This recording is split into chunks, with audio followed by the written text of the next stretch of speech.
Hello.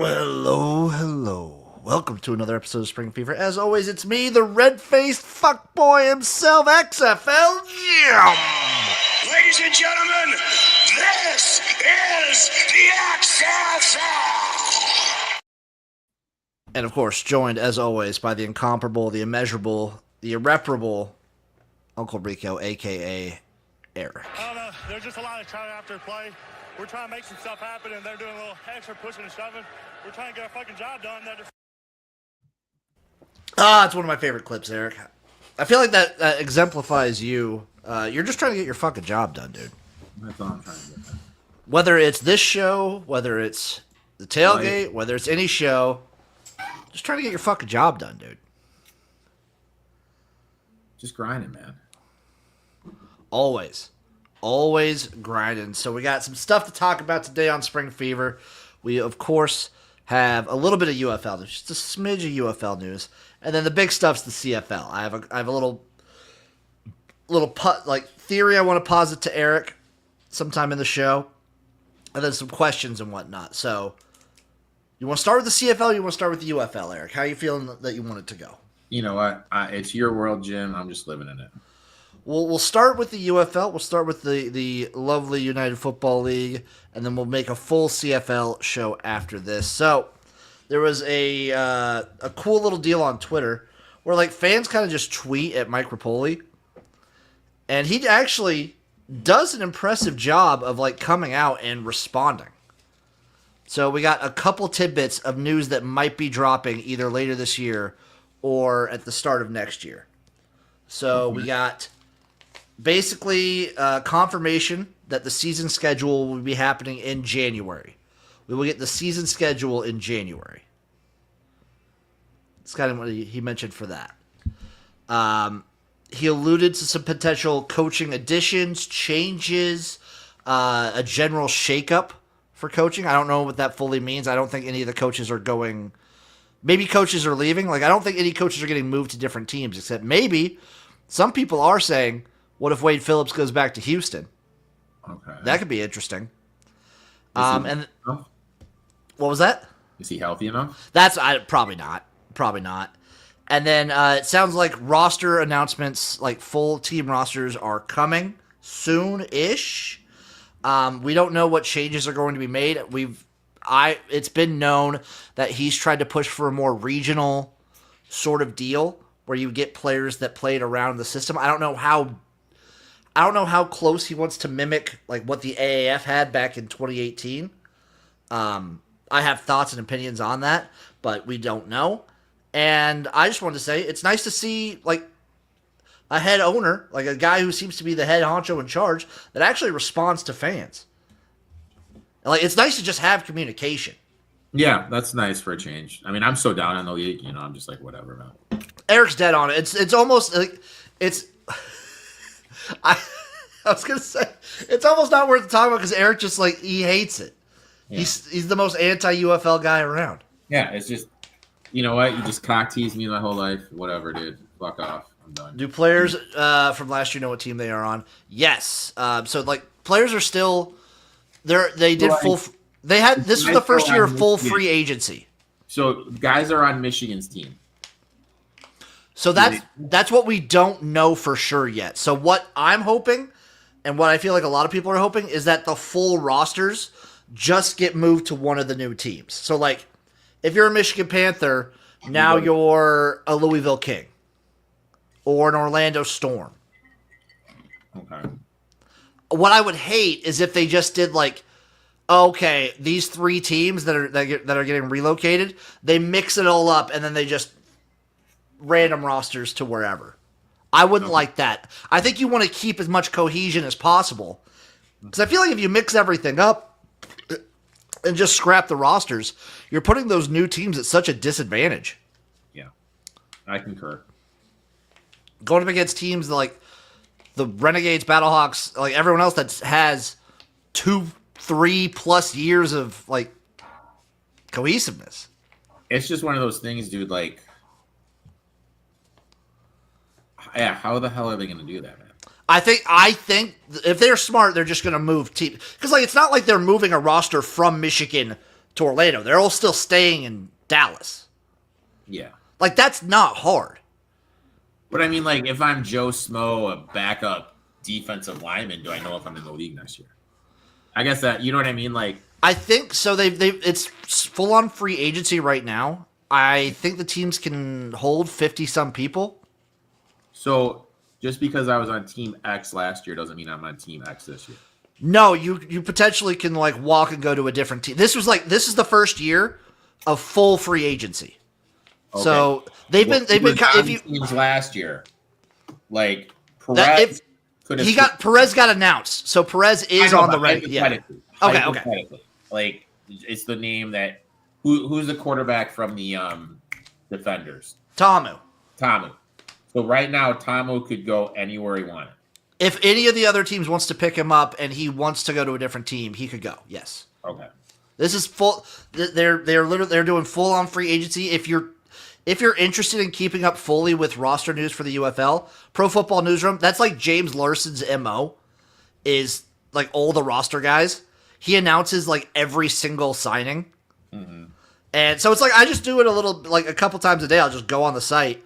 I'm sure someone will have like a full breakdown, maybe me, once like the rosters are finalized. But yeah, this is full on free agency for a lot of these guys. Interesting. Yeah, it's kind of cool. It's kind of see where everyone goes. The uniforms, he said, look sick, but of course he would say that. And then the schedule in January. Any thoughts on the schedule? We don't know what's going to happen. So. I mean, I think it's nice. I mean, dude, like, they're saying all the right things. They're saying they're going to get it out. That's what I'm kind of there right now. It's like they're saying the right things. Now I gotta see it. Like they gotta do the right things. Like, they don't know, like, here's the thing, like, everyone, now, do I have to be PG? No, Eric, this is not why you're on the show. You are on the show to give, like, A, your opinion, and B, like, the non-super fan opinion. I feel everyone has their dick hard for this new owner. And No, okay, go ahead. Everyone has a hard on for this new owner. That's very fair. He hasn't You're not done wrong. shit. He hasn't done shit. Like literally. That's true. He hasn't done shit. He literally hasn't done one goddamn thing besides answering some tweets and going to some press conferences. We literally have no idea what's going on. He is a successful businessman. Why would he take on this thing that is bleeding money? I will say this. For the people that are like riding his dick and whatnot, do you feel like that has something to do with in regard with how poorly like the faces and runners of the UFL were doing before he got there? I mean, probably, but it's like hope and dreams. You know what I mean? Like, everyone's hoping and dreaming. He hasn't done shit. He literally right now hasn't done one goddamn fucking thing. That is a fact. You know, and everyone thinks he's like the savior. Dude, he's eliminated 4 teams. He's gone to relocate. Yeah, whatever, dude. He's eliminated 4 teams. That's fair. Gone to 4 questionable markets. We don't know what we're gonna get. You have Cardell Jones up there saying he's going to be an ambassador, and they asked him what's that. He's like, I don't know. You know what I mean? Obviously, I love Cardell Jones so he was much. paid like probably a couple $1,000s just to come to the press conference and be there. Hey, that's a spring football legend you're speaking about right now. That's a DC defender. You know what I mean, though, dude. We don't know what the fuck. We don't even know if the league's gonna be playing in the fall, in the spring. That's fair, but also I feel like even if he didn't come on, we wouldn't know if the league's gonna be playing in the spring. Yeah, I mean, 100%. We have we know nothing, dude. No, I think people are just latching on to a face and like head of a league that is actually saying things, even if they're not doing them. That's still more than like what Danny Garcia, The Rock, any face of the league or head of the league. That's still more than what they were doing. I think there's just too much sexual tension between you and Danny Garcia, dude. You think? You think? Yeah. Now I can tell you this. What if Uncle Rico? Okay, Eric. What if he maybe he doesn't come out and say it, but what if he cleans house on like the social, not maybe the social teams or like maybe the marketing branch or maybe somewhere on the internals, and he fires the person that's not responding to your emails. It's already coming. What, dude? Like if that hasn't happened, it's not What if that's part of the old guard? Like maybe it's not a thing done. anymore. It's done, dude. Done. What if I email them and get a response? Oh, Jesus Christ. Then I'll never be on the show again. Then every fucking day I'm just going to be tweeting, fuck the UFL. I'm going to put a t-shirt that says, fuck the UFL. I'm going to wear my t-shirt that says, fuck. I'll create a Twitter handle that says, fuck the UFL. Are we going to do, next week, are we going to do a whole show on the newly announced Continental Football League? I don't even know what the hell that is, dude. It's like a new, I think they're a summer football league. What is it? The continent, Eric, you're asking, I barely scratched the surface on this thing. I haven't done any deep dive in. I'm all in on CFL right now. It's like a summer football league. It's the Continental Football League. They just announced a team in San Antonio. I don't know, man. Football team. I don't know. I really don't know. These leagues, these small, like the ones that are like just a tier below the UFL, they spring up like every year, it feels like. You remember when we were talking Major League Football like a year or two ago? Mm-hmm. Like, the fuck? Like, stuff like this just kind of spring. I'm not trying to equate the two, but, you know, these leagues that are just like kind of a little bit smaller than the UFL, they spring up. It happens.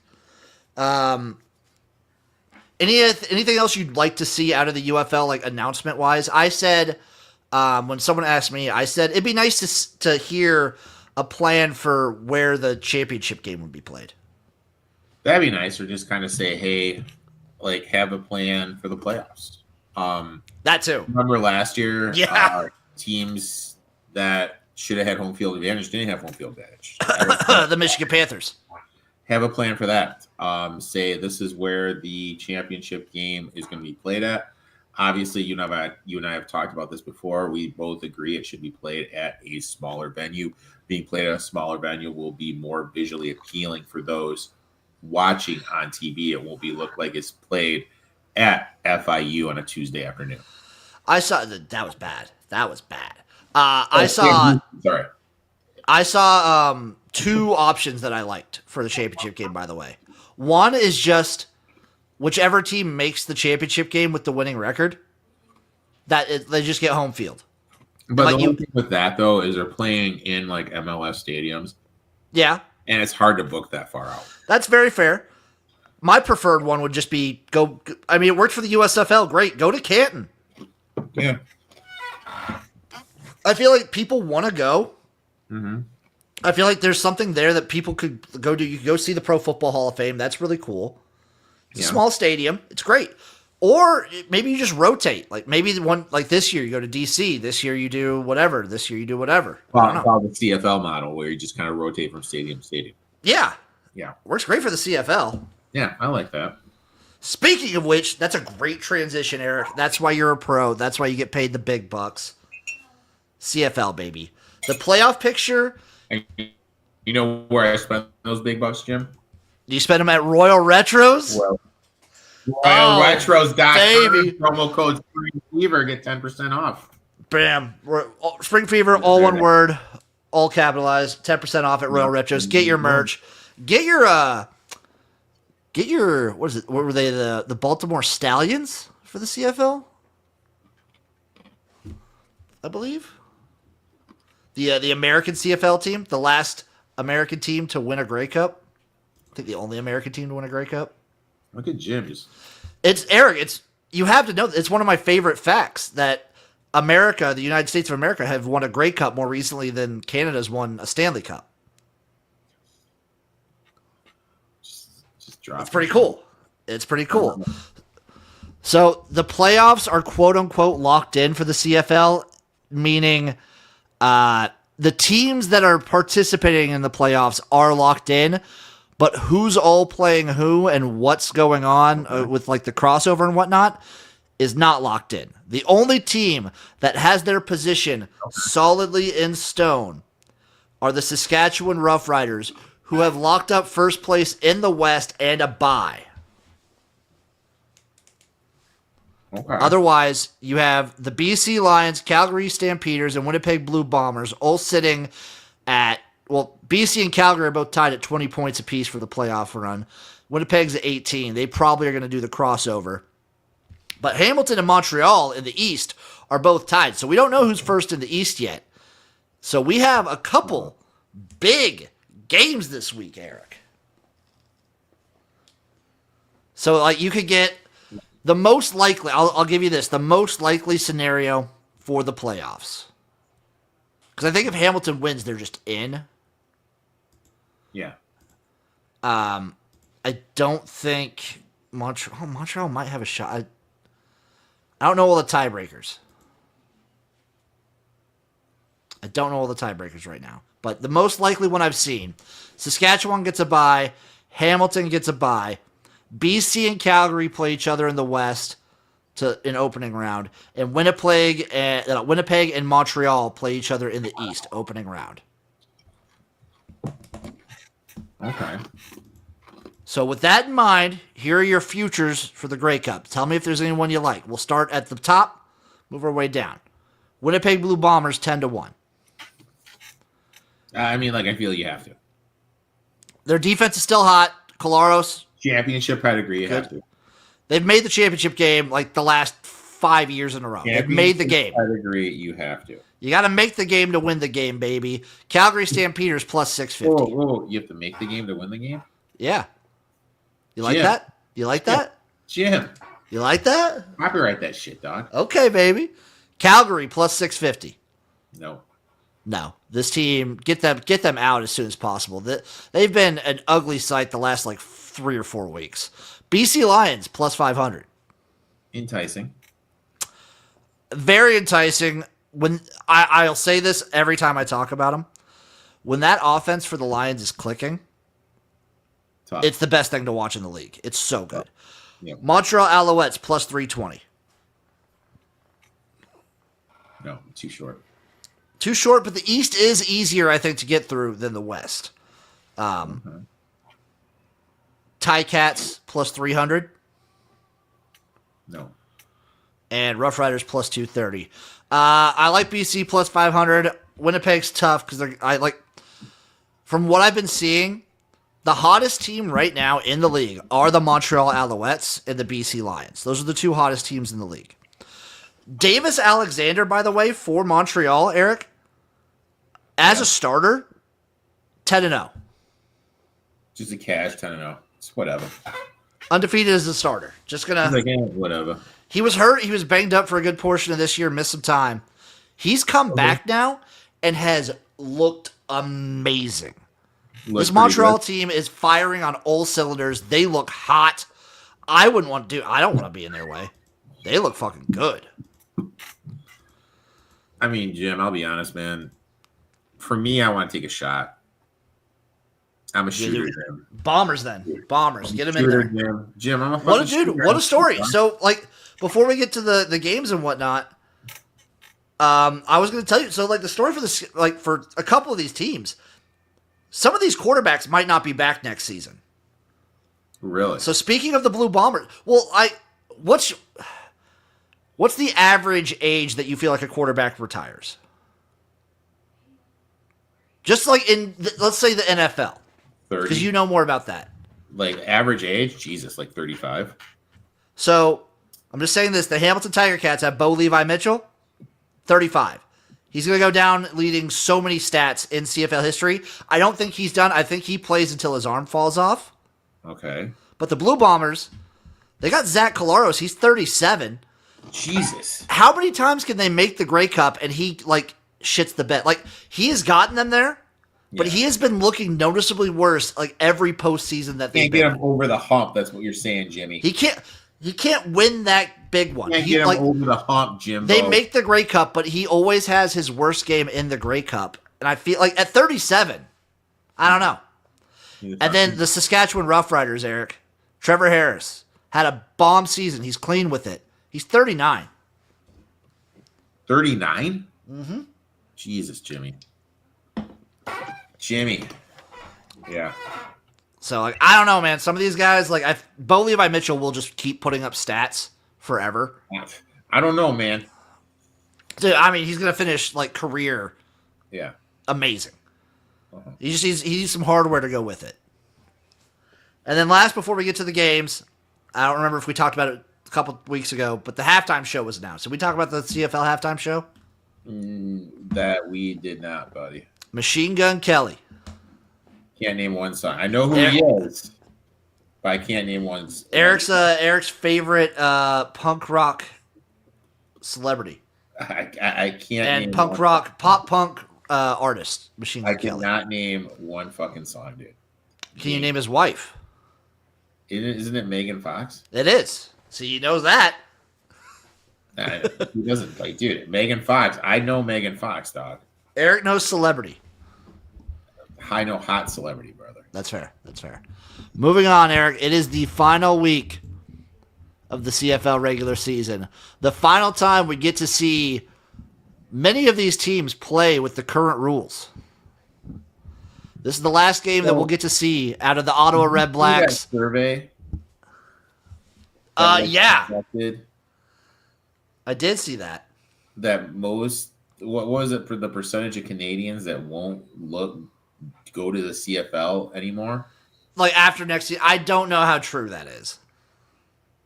But I mean, fair. We talked about this weeks and weeks ago. I think the changes are dumb. I don't think they do anything to actually help the CFL in any meaningful way. Mm-hmm.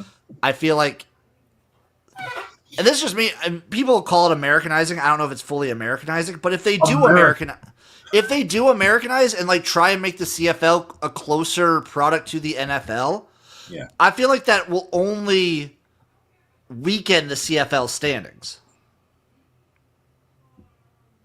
Because if you're just trying to make it look more like the NFL, but you don't have the history that the NFL has, you don't have like the power and the money that the NFL has, and I don't mean to be mean, but you don't have like the players that the NFL has. the pedigree, if you will. Yeah, the pedigree. It's going to look just like a worse NFL. Yeah. Especially if you have all these guys that are changing from a rule set that's been around for 100+ years. Yep, I get you. The more you make it seem like the NFL, the worse it's going to look. That's my whole thing. A completely different game. I totally agree with you. Yeah, Baba does too. Shout out Baba. What up, Baba? We're living in the moment. As I've said before, just kind of hold on to this moment. This week is the last week we get to see the Ottawa Red Blacks and the Edmonton Elks play football under these current rules. Are you going to cry? Are you going to shed a tear? I will shed a tear. I'll shed a tear for Edmonton because, like, imagine if you're the Elks. Imagine if you would have just had Cody Fajardo start the whole season. You'd probably be in the playoffs right now. You think you'd be in the playoffs? I think Trey Ford looked so unprepared and they did not know what to do with him. I feel like if you put a veteran like Fajardo back there, and the offensive line looked really bad to start the season. But if you put a guy like Fajardo back there, I think you win one or two more games, and I think that keeps you in the playoffs. Okay. But we have him right now, Eric. Friday, October 24th. Ottawa at Hamilton. The Red Blacks at the Ticats. Hamilton Ticats are 15.5-point home favorites. Over under 53.5. Plus 750 on the money line for the Red Blacks. So where's Ottawa locked in? I need to know these scenarios. They're locked in last place. They get the first pick in the draft. No, not Ottawa. Not Ottawa. I'm sorry. Hamilton. So Hamilton, this is a must win. If they lose and Montreal wins, Montreal gets the bye in first place in the East. I love feeding teams in a must win, Jim. Love doing it. 15.5 points is a lot of points as well. Ottawa, though, they are just going to be playing nothing but backups. I don't care. I don't care, Jim. I might play the under. Okay. I mean, personally, for me, no. I'll play 15.5. 15.5.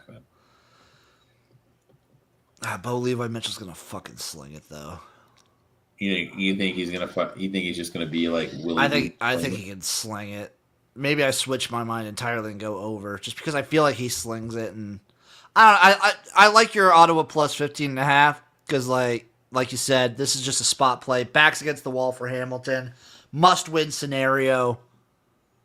Backs against the wall, climbing it up. 15 is a lot. Just me against the world. It's easily the largest spread of the weekend. Yeah, I'm gonna go Ottawa. I'll ride with you with Ottawa. Yes. Brothers in Arms, baby. Calgary Stampeders also Friday, 8:30 p.m. Can I just say, by the way, this has nothing to do with anything. Did you watch Monday Night Football? I watched the Lions game in the first half of the front. Okay, I was gonna say no shot is Uncle Rico staying up for the second half of that game. But dude, like, I won't go. This isn't an NFL show. This is an off air one. But I just like this game's gonna start at this Calgary Edmonton game is gonna start at 8:30 our time. That won't be over till about damn near 11:30. Yeah, I'll be well asleep. Saturday, October 25th. Like a baby. Montreal. Sorry, I didn't even say the lines. Edmonton are 6-point home dogs. Calgary 6-point favorites on the road. Totals 53.5 plus 250 on the money line. Again, so Calgary is probably playing for home field advantage in this scenario in the West. Uh-huh. Them and BC are playing for home field advantage. Calgary needs to win this game. So so Calgary and BC both need to win their games. I think if Calgary loses, then yes, I don't think there's. I'm gonna always fade teams that need to win. It's just what I'm trying to think. I don't think there's really a shot that Winnipeg doesn't cross over. So I think yes, they're playing for home field advantage. Edmonton at home +6 against this. Again, yes, Edmonton's probably going to be playing a lot of backups, trying to get some people in there. I don't think that matters. Not to mention, Calgary backs against the wall. I also feel like Calgary has looked like one of the worst teams in the league these last few weeks. They've looked sluggish. They've looked sloppy. They have not looked good. Give me Edmonton outright, +215. Really? Jimmy? Yep. They knocked Calgary out of home field advantage. The West goes through Jimmy, calling your Vancouver. shot. The West goes through Vancouver and the BC Lions. I love it, Jimmy. I love it. Saturday, October 25th. The Montreal Alouettes take on the Winnipeg Blue Bombers. Winnipeg are 5.5-point favorites at home, over under 49.5, +210 on the money line. Winnipeg probably more likely than not doing the crossover situation. Montreal, they're also playing for first place in the East. Them and Hamilton, they're playing for who gets the bye. Okay. So if Hamilton loses, I think Montreal would need to win. I don't remember who has the tiebreaker. I don't know. Don't ask me tiebreakers. I won't win. Let me see if someone wrote it. Got the tiebreaker here, dude. Let me see if anyone. I'm gonna see if anyone's all right. But Montreal will probably be playing for something here. Okay. Let's see. But so anyway, Winnipeg 5.5-point home favorites. What are we feeling, Eric? First half under. You love your first half unders. I love them, Jimmy. I love them. Don't hate the player, hate the game. You love your first half unders. What is it about first half unders that just tickle you? No, teams have a plan. They come out a little tighter. And then adjustments start happening. So that's kind of what I look for. I like it. Let's see if anyone says anything about tiebreakers in this. Oh, never mind. Okay, fine. Don't ask me about tiebreakers. Also, Saturday night, BC, the Lions at Saskatchewan, the Rough Riders. Lions are 7-point road favorites here, over under 51.5, +200 on the money line. This kind of like, Eric, they'll be playing for something, I think, dependent on if Calgary wins or loses. I think if Calgary loses, I think BC gets home field advantage no matter what. All right, so I would just play the first half under here. I don't think either one of these teams. That's the case. Oh, and Saskatchewan is just playing backups.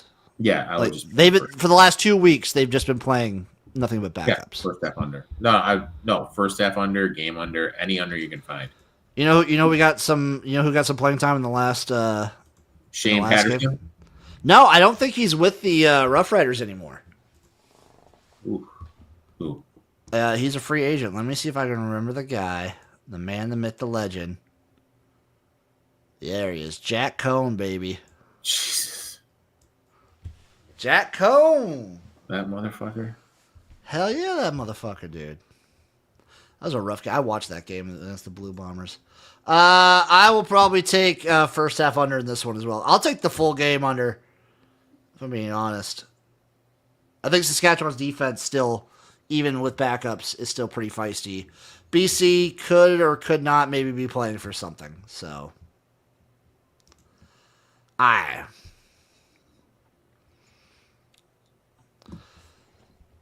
Okay, so yes, here. Okay, I found the tiebreakers, Eric. Basically,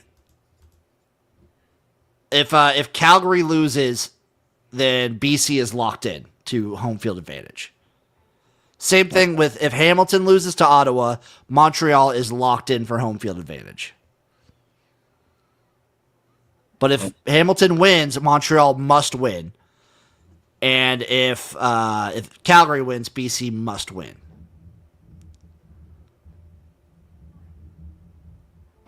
Okay. I'm trying to see something else too. Maybe Winnipeg might be playing for something. Yeah, if Calgary loses, then Winnipeg is fourth no matter what. So if Calgary wins, then maybe if Calgary and BC lose, if Calgary wins, BC loses, and Winnipeg wins, then BC might be a crossover team. There's just way too many scenarios. That's what I'm saying. Don't ask me about tiebreakers. But I'm saying this. I will say this. I think personally, so the biggest rivalry in the CFL, I would say, is the Saskatchewan Roughriders versus the Winnipeg Blue Bombers, especially recently. If Winnipeg does cross over to the East, we could get a Saskatchewan versus Winnipeg Grey Cup in Winnipeg.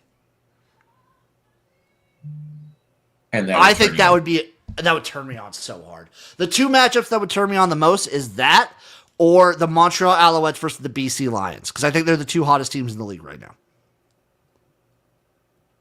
Two young quarterbacks, like actually balling out of control.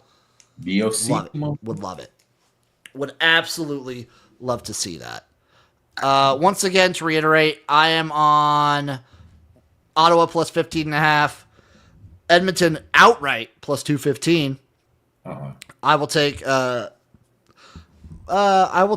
Montreal Winnipeg under 49.5 and under 51.5 for BC versus Saskatchewan.